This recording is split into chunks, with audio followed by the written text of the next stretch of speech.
Hi అందరికీ. నా స్టైల్లో కొబ్బరి అన్నం ట్రై చేసేద్దామా? రండి అయితే. ఇప్పుడు కడాయిలోని ఫస్ట్ ఒక 2 స్పూన్స్ ఆఫ్ ఆయిల్, ఒక స్పూన్ ఆఫ్ ఘీ వేసుకున్నాను.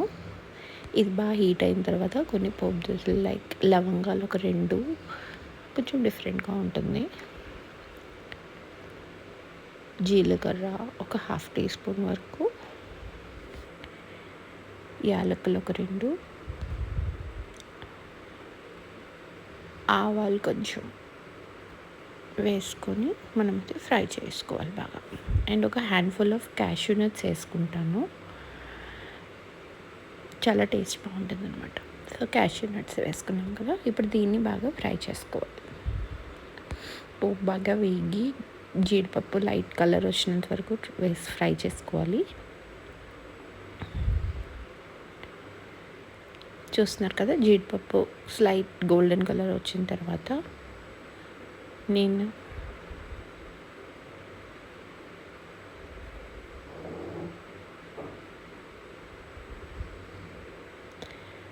అప్పుడు అందులోని నేను ఆనియన్స్, క్యాప్సికమ్ చిన్న ముక్కలు, 1 గ్రీన్ చిల్లీ అండ్ కొద్దిగా కరివేపాకు ఆల్రెడీ కట్ చేసి ఉంచుకున్నాను.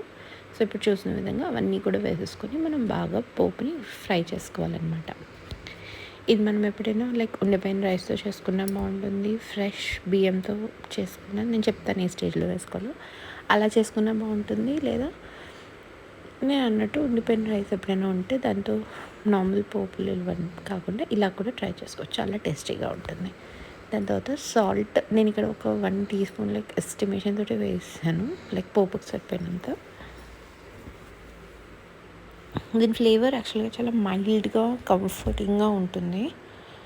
మూత పెట్టేసి మనం పోపుని బాగా మగ్గనివ్వాలన్నమాట. ఇది ఒక 5-10 మినిట్స్ వరకు మగ్గుతుంది. దాని తర్వాత నాకు ఇలాగ ట్రాన్స్లూసెంట్గా అయిపోతాయి ఉల్లిపాయలు, క్యాప్సికమ్ కూడా తక్కువ టైమే ఫ్రై అవుతుంది.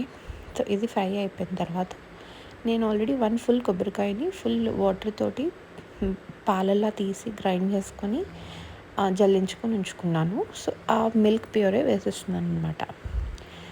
అదంతా వేసి ఇప్పుడు ఇది మనకి ఇంపార్టెంట్ స్టేజ్, లైక్ చాలా కొంచెం టైం పడుతుంది లైక్ ఫుల్ బాయిల్ అవ్వడానికి. సో ఫస్ట్ అయితే మనం పాలు విరిగిపోకుండా కలుపుతూ ఉండాలి. మనకి ఒక బాయిలింగ్ పాయింట్ వస్తుందన్నమాట. ఆ బాయిలింగ్ పాయింట్ తర్వాత మనం అది వదిలేయచ్చు. ఇప్పుడు చూసినట్టయితే నాకు వచ్చింది బాయిలింగ్, మిల్క్లో బాయిల్ వచ్చింది కదా. సో ఇప్పుడు మూత పెట్టి బాగా మనం బాయిల్ చేసుకుంటాం. లైక్ ఇక్కడ నేను ఆల్రెడీ కుక్డ్ రైస్ యూస్ చేస్తున్నాను కాబట్టి ఇది నాకు ఆల్మోస్ట్ 1/2 or 3/4కి ష్రింక్ అయిపోవాలి పాలు అన్నది. లేదు మీరు ఫ్రెష్ రైస్తో చేస్తున్నారంటే ఈ స్టేజ్లోనే పచ్చి బియ్యం వేసుకోవచ్చు.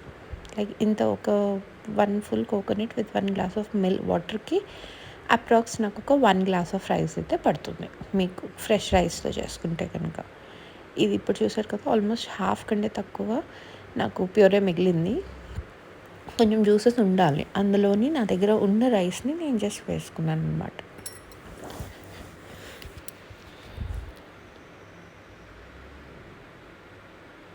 అండ్ దానికి సరిపడిన కొద్దిగా సాల్ట్. ఇది ఎక్కువ కారం, ఎక్కువ సాల్ట్ ఏమి ఉండకూడదు, చాలా మైల్డ్గా ఒక ఫ్లేవర్ ఉంటుంది, చాలా కంఫర్టింగ్గా ఉంటుంది అనమాట. సో రైస్ వేసుకున్న తర్వాత ఆ మిక్చర్లోని బాగా మిక్స్ చేసుకొని మళ్ళీ మూత పెట్టుకొని ఒక 10 మినిట్స్ అలాగా మనం కుక్ అవనిస్తాం. సో దీంతో పాటు స్టీమ్ అవుతూ ఉంటే ఏంటంటే జ్యూసెస్ ఇన్ఫ్యూజ్ అవుతాయి మనకి రైస్లోని.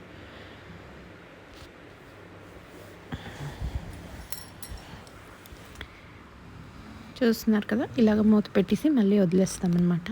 చాలా ఫ్లేవర్ఫుల్గా ఉంటుంది. ప్లీజ్ ట్రై చేయండి. ట్రై చేసి నాకు కమెంట్ చేసి చెప్పండి మీకు నచ్చిందో లేదో. దెన్ ఫైనల్గా ఒకసారి చూసారా, ఇలాగ కలుపుకున్నాక ఇది మనం ప్లేట్లోకి సర్వ్ చేసుకుంటే మనకి ఎంతో యమ్మీగా అండ్ కంఫర్టింగ్గా ఉండే కొబ్బరి రైస్ రెడీ.